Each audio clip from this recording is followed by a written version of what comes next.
Hi everyone, good morning from the Odra, the second largest river in Poland. Look at this, look around. Nice, green, very sunny, peaceful. But I'm tired.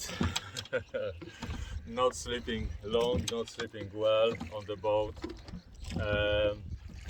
But I'm not complaining. Blisters, body aching. But like I said, it's great. Good practice for me, very good practice.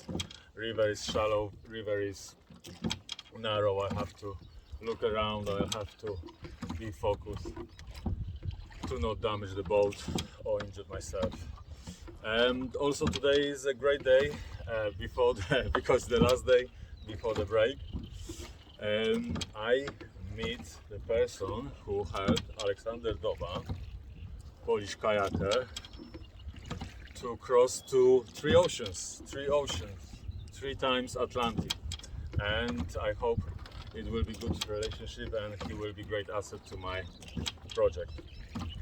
Okay, take care of yourself, have a good day, have a good summer. Thank you very much for your support. I really appreciate that. You know that, guys, you can't do things on your own. Anyway, look after yourself, and keeners, this is for you. Ta-ta, guys, bye.